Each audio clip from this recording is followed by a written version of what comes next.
Mesdames et messieurs, bonsoir. Bienvenue dans notre nouvelle édition du journal d'Info Dakar. Les titres. Ghana. Le gouvernement réalisera ses promesses, rassure la première dame Rebecca Akufo-Addo.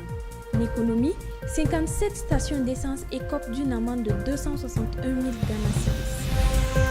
Une fois de plus, bonsoir. Ce mercredi 6 septembre, la première dame Rebecca Akufo-Addo a reçu la visite d'une délégation de la localité d'Abam, menée par le chef Nana Abam Singh. Ces derniers sont venus la remercier pour son action dans la communauté, dont la rénovation de leur clinique en mauvais état. Madame Rebecca Akufo-Addo, devant cette communauté du nord-ouest d'Akim, située à l'est du pays, s'est dit très touchée par les remerciements et les a rassurés de la détermination du gouvernement à réaliser ses promesses dans la région, à savoir la réhabilitation d'une école. À ce propos, le porte-parole de la délégation, M. Samson Aki, a adressé une liste de doléances à la First Lady, telles que la construction d'un quartier du personnel pour la clinique afin qu'il puisse obtenir un médecin résident, la réhabilitation du théâtre chirurgical du centre de santé d'Adesso, la construction d'une bibliothèque de district dans la région et la réhabilitation d'une école primaire.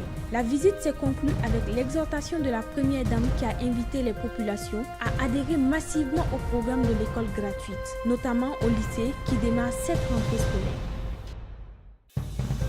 57 entreprises de commercialisation du pétrole ont été sanctionnées par l'autorité des normes du Ghana, GSA, pour avoir commis diverses infractions préjudiciables à l'intérêt des consommateurs. Toutes les stations incriminées se trouvent dans la région du Grand Accra. Ils ont été condamnés à une amende de 261 000 Ghana cedis pour avoir servi à leurs clients des volumes de carburant plus faibles que la normale, en utilisant des joints d'étanchéité non agréés par le GSA. Le professeur Doudou, sans les nommer, a indiqué que 45 stations ont servi leurs clients moins de carburant que les clients ont acheté et ont donc été condamnées à une amende de 5 000 Ghana cedis chacune.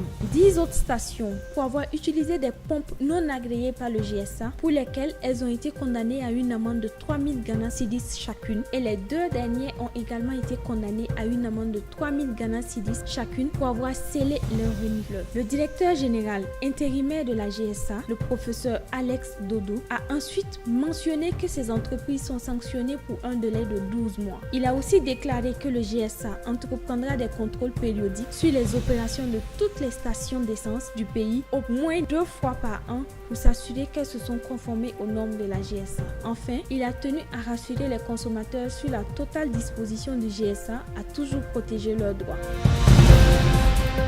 Voilà donc, mesdames et messieurs, pour l'essentiel de l'actualité de ce jour. Retrouvons-nous demain pour une nouvelle édition et merci de visiter notre site internet www.infodakar.com pour plus d'actualités du Ghana en français.